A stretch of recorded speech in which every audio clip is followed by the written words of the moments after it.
दरबार में बीरबल से जलने वाले बहुत लोग थे, जिनमें से एक बादशाह के साले मियाँ भी थे। ये बार बार बीरबल से होड़ करते और हमेशा मात खाते, लेकिन बेगम का भाई होने की वजह से बादशाह इन्हें कुछ कह भी नहीं सकते थे। बीरबल की नामौजूदगी में एक बार साले साहब बादशाह से बोले कि वो दीवान पद के सही दावेदार हैं।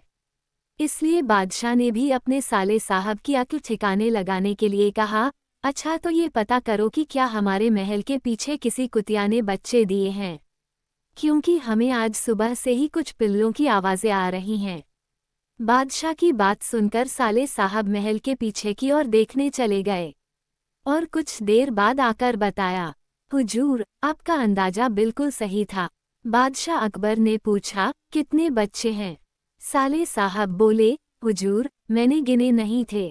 जाओ गिन कर आओ, फिर बताओ।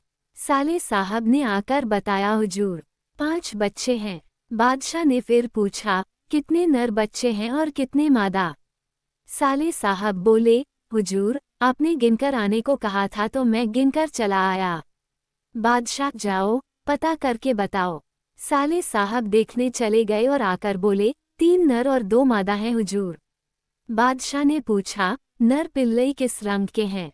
साले साहब ने फिर नकारते हुए कहा, देखा नहीं, मैं अभी देखकर आता हूँ। अब बादशाह ने गुस्से में कहा, रहने दो, अब तुम बैठ जाओ। साले साहब जाकर अपनी जगह पर बैठ गए। थोड़ी देर बाद बीरबल भी दरबार में आ गया। तब बादशाह ने बीरबल से वही बात कही, जाओ पता करके आओ हमारे महल के पीछे किसी कुतिया ने बच्चे दिए हैं क्या? बादशाह अकबर का हुक्म सुनकर बीरबल महल के पीछे चला गया और कुछ देर बाद महल में वापस आकर बोला, जी हुजूर, आपने बिल्कुल सही कहा था, कुतिया ने बच्चे दिए हैं। बादशाह बोले, कितने बच्चे हैं? हुजूर, 5 बच्चे हैं। उनमें कितने नर और कितने मादा? बादशाह ने पूछा। 3 नर और 2 मादा है हुजूर। बादशाह अकबर, नर बच्चे किस रंग के हैं? बीरबल, 2 काले और 1 बादामी रंग का है। बादशाह अकबर के सभी सवालों के जवाब देने के बाद बीरबल अपने स्थान पर जाकर बैठ गया। फिर बादशाह ने अपने साले की तरफ देखा जो कि सिर झुकाए चुपचाप बैठा था। बादशाह ने पूछा, साले साहब, क्या अब तुम्हें कुछ कहना है? साले साहब के पास बोलने के लिए अब कोई जवाब न था, वो सिर झुकाए अपने स्थान पर बैठा रहा।